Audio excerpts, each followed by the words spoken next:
a.m. and of course you're still watching Smart Men's Business. And of course we're in our last final minutes of this version. Of course, thank you for keeping it locked on Smart 24 TV. And of course, still talking matters. But of course, all these conversations are proudly brought to you by ZAB. So if you want to invest in government bond securities, ZAB says, look no further. Whether you have a smartphone or a button phone, just dial *292# and for the prompts. So investments is as low as 15,000 Ugandan shillings. Or you could choose to invest more. So learn about the bonds, learn about the different products that ZABU is there to offer you with. Today being Wednesday, ZABU has already opened its doors. I mean, it's already past 8:15 a.m. And of course, we expect their doors to be closed at 3:15 p.m. And of course, from Monday to Friday, except for public holidays and weekends. ZABU says, my money, my future, and they are powered by All Text Africa, telling you to do something new. It's the year 2023. Well, of course, we are still looking at matters regarding navigating through the foreign exchange in Uganda. And of course, we are looking at how the volatility of the Ugandan shillings can affect the foreign investment in the green projects. Now, it is to it can affect us positively and maybe negatively. So it's either way. So we have to know where we can benefit more and maybe where we have to improve. But of course, in matters regarding on the positive side of it, it's just that with well, I mean, talking about volatility here, we're trying to take a look at how the exchange rate, like I've been saying, like today it's high and tomorrow it's low. So that in some sort of a way affects investors' confidence. And according to our discussion here, we shall be taking a look at the different scenarios where we've seen actually depreciation of the Ugandan shilling, how it has affected foreign direct investment to some extent. We start with 2022, where a British company that was planning to invest in Uganda, in Ugandan manufacturing plant, decided to actually deliberately invest it in a different country instead. Now, this company was concerned about the risk of its investment and losing value if the Ugandan shilling depreciated sharply. Now, the company had planned to invest about $100 million US dollars in Ugandan plant, but instead invested only 50. So that was a reduction of about 50%. That is in a plant in a different country. Well, at this point in time, remember the trade fair is going on at Lugogo at Uma Showgrounds in there. And of course, this is day 2 today. And right now, as we speak, Rona Nahabwe is on ground to tell us what is really happening. Rona, a very good morning. And how is day 2 like right there? On air. Good morning to you tuned into Smart 24 TV. Good morning, Smart Means Business. I'm Rona Nahabwe. And we are here at the second day of the UMA International Trade Fair. As you can see, the day is getting on pretty well. Most of the local businesses that exhibit here have already set up. There is a lot coming in from also foreign, foreign business people. There's really, if my camera person can just give you an ambience of what it really is and how it is looking like. Remember, this is a trade fair where several local companies come here to trade their businesses, share knowledge, and share experience on what is happening in the industry. There is really so much to talk about in regards to the UMA International Trade Fair. There is really so much to talk about. Remember, over 1,000 local companies are here exhibiting. We are talking about over 1,000 of exhibitors that are from countries like China, India, Pakistan, and the rest. You remember there's a research that was carried out by Uganda Manufacturers Association that revealed that over 42% has been registered for SMEs that registered about digitalization. Now, this is a topic for today, away from what it is looking like for the International Trade Fair here at the second day of the International Trade Fair. Bear in mind that this trade fair is going to be up to 10th of October. That started about yesterday on the 3rd. And with me is Mr. Harry Komujisha from Chint. Chint Services is going to give us an overview about what Chint is about. There is a talk that Ghana Manufacturers Association registered an increase of 42.2% of SMEs that embrace digitization.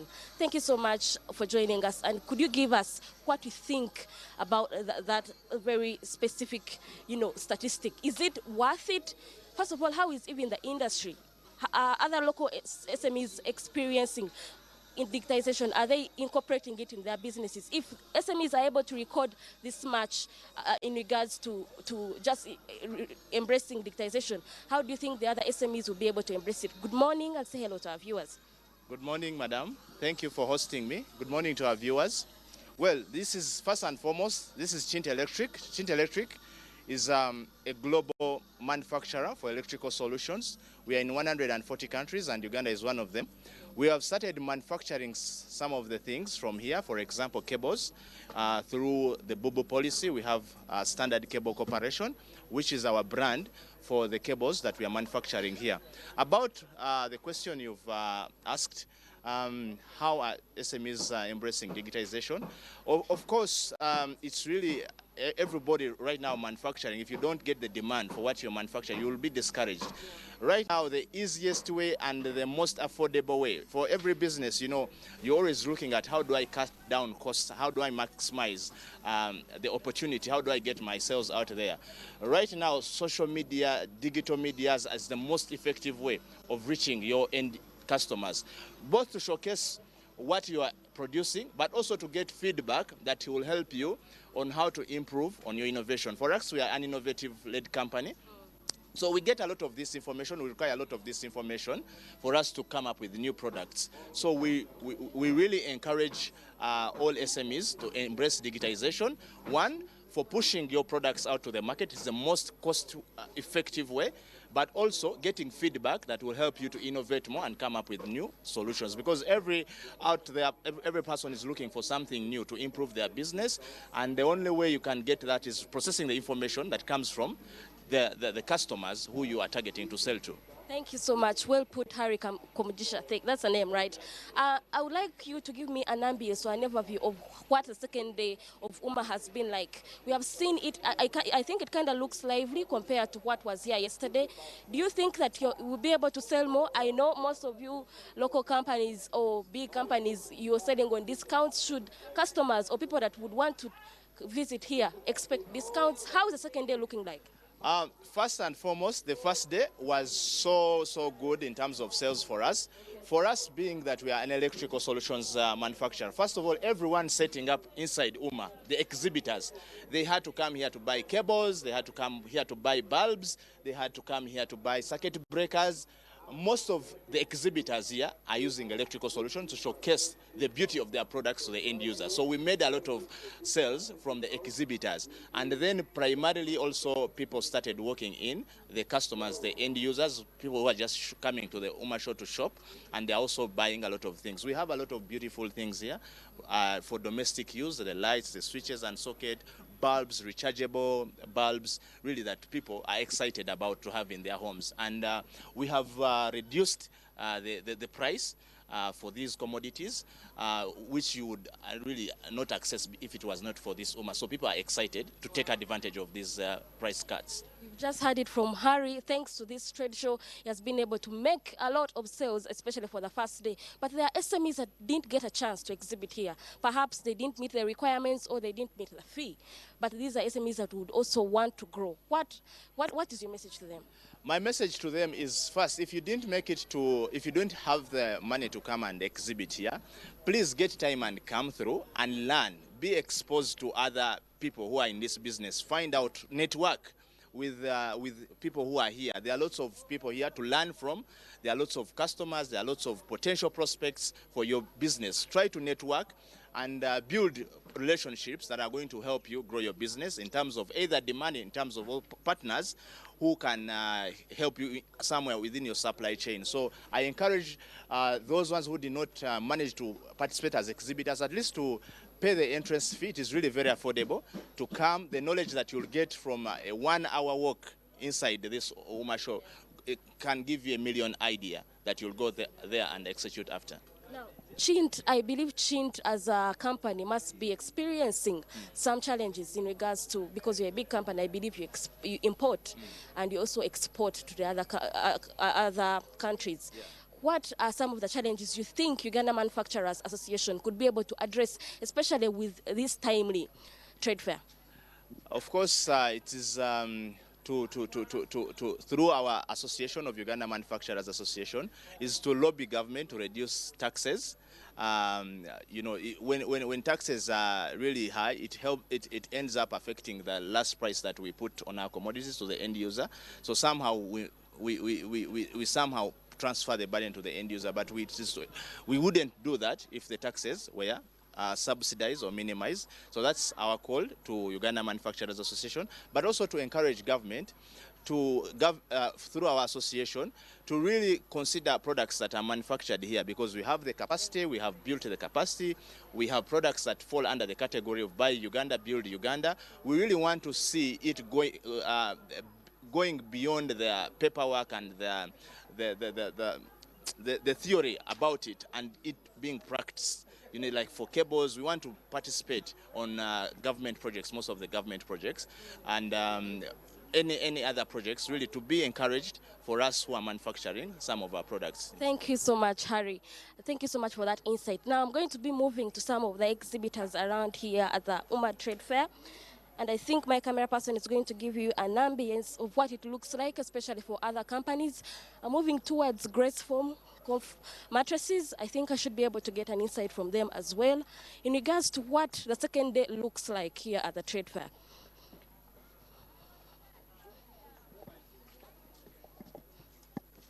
Good morning. So we are here at Grace Foam Yes, this is Grace Foam. Good morning. Sorry, I bombarded you.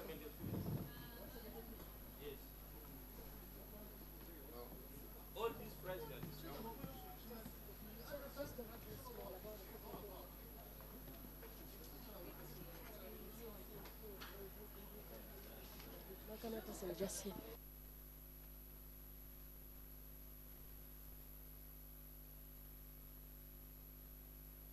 Right there, the trade show, that's right there, and it's day 2. Quite very interesting insights. SMEs showcasing what they really have and addressing one of the biggest issues that has been addressed in there is the taxes. You know, government, lobbying with government as the Uganda Manufacturers Association to reduce the taxes. But of course, I shall be giving you hints on what is happening every day here on Smart Means Business.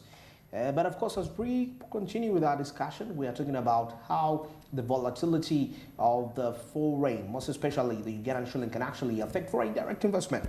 And we're actually looking at a company in China. I know, a British company that was supposed to invest $100 million in last year, and they decided to invest just 50 due to the depreciation rate. And last year, really encountered quite some huge sort of the shilling depreciating against the dollar and other foreign related currencies. Now, the same incidents this very year, a Chinese company that was supposed to invest in a Ugandan real estate project decided to reduce the size of investment. And the company was concerned about the risk of the investment losing value. That is, if the Ugandan shilling depreciated sharply. Now, this is also key. Now, the company, surprisingly, had planned to invest $200 million and decided to invest $100 million, 50% reduction. All that due to volatility of the Ugandan shilling. Now, still this very year, a United States company that was planning to invest in a Ugandan infrastructure project decided to postpone its investment. Now, the company was concerned about the uncertain economic outlook and the volatility of the Ugandan shilling. Now, the company had planned to invest about $300 million. Actually, it had planned to invest $300 million this year in the Ugandan project, but they decided to postpone the investment till next year. But why all this? Volatility. You know, we are looking at exchange rate volatility and foreign direct investment. So that is key, most especially for the stakeholders, an aspect that needs to be looked into. All right, now finally, we take a look at, today we are talking about foreign exchange, navigating the the forex landscape. Ugandans in diaspora. Well, of course, just before we get into the diaspora, people and all that, and of course, I know, there is also an implication to it. We have to realize that there's also a positive side for those investors, actually, when it comes to exports. And of course, if the Ugandan shillings depreciates, that means that Ugandan exports, including the green projects goods, have more competition when it comes to international markets. So there's a possibility that they can potentially actually boost the demand for Ugandan green products. And of course, positively affecting the foreign investment in green projects that focus on export-oriented activities. So that means the lower your currency is, the more investments are going to come in, because people are going to be like, Uganda, it's quite affordable. So that means you have more investors coming in our country, Uganda. But of course, in matters regarding implications on foreign exchange, on people living abroad, or maybe those that are in diaspora, we see actually that Ugandans living abroad are exposed to exchange rate risks. And of course, if the Ugandan shilling depreciates against the currency in which they earn income or hold assets, it can reduce the purchasing power of their earnings and investments when converted into Ugandan shillings. You've heard of people coming, people earning dollars and they're coming into Uganda, and it's not quite the money. When it's in Ugandan shillings, when you convert it into dollars, it's not quite the money you expect, because now the spending is much more. So imagine you went with $1 million Ugandan shillings to maybe the US. How much is that going to cost? I think it will just buy a burger or something, fast foods, and you get true. Going. So a lot of Ugandans are being affected. Absolutely. In those countries. Absolutely, very true. And and also there is something very interesting in there, according to the information that you're seeing in there, about remittances from Ugandans abroad, estimated to reach about 1.7 billion. That is from this year, actually. Now, the forex plays a very important role in the lives of the Ugandans residing overseas. That is according to a 2022 report by the Bank of Uganda. Ugandans living abroad sent home an estimated of about 1.5 billion in remittances, $1.5 billion in remittances in 2021. Now, this represents a significant source of foreign exchange for Uganda and helps to support the economy. But there is something which got my attention. Remittances from Ugandans living abroad estimated to create an estimated of 100,000 jobs in Uganda each year. But that is depending on how people that are being given this money to run the projects here handle that money. Because we've seen scenarios where somebody sends you money, but it's mishandled, by the projects in there. Corruption, anyway. And that is something which we need to look into. Now, of course, there are quite a number of aspects in there. We see that remittances from Ugandans living abroad are used to support an estimated of 2.5 million Ugandan households. And remittances from Ugandans living in the United States account for the largest share of the remittances, followed by remittances from the United Kingdom, Canada. So US, UK, Canada, really. So the Middle East is, I'm not seeing it here on our list. Now, finally here, we see that according to the 2022 survey by the World Bank, 40% of Ugandan households receive remittances from family members living abroad. And the remittances from Ugandans living abroad are estimated to account for about 5% of Uganda's gross domestic product. And remittances from Ugandans living abroad still are more twice the amount of the foreign aid that Uganda receives. I find that interesting. Remittances, this is key. Remittances from Ugandans living abroad are more than twice the aid Uganda receives. I think that's a point of discussion, big point of discussion. What if we don't rely on aid, but we can effectively utilize the remittances of the Ugandans coming from abroad? Oh, wait, think about that. Think about it. Think about it. Well, it's 9 minutes to the top of the hour. We come to the end of Smart Means Business today, and a great thanks for being part of the show from all the way we started from. Marcia and Godwin in the first hour came to give us, of course, the morning call, the price review, and so many other business updates from that time. And, well, as still to remind you that you can catch all this information if you follow us on GOTV, channel 320, DSTV, channel 372. Free to air, we are available. For those of you that are obsessed with gadgets, just go to your Smart Digit, to the Google Play Store, download the Smart Digit application, stream Smart 24 TV. And still those that are interested in the internet streaming, Smart 24 TV Live, that's on YouTube where you can stream us at any part of the country that you will be at. And also for the business researchers out there, you're looking, you're a university student, you're looking for updated business research, you're doing your report, Smart 24 TV, that's the home of business research, updated facts and all that. And also you can come to our home at plot 42 Nile Avenue as we discuss matters to do with business and social media. Still at Smart 24 TV, that's on Twitter. Smart 24 TV official, that's on Facebook. Yes, you can catch us from that time. Now, till tomorrow, have yourselves a very blessed day.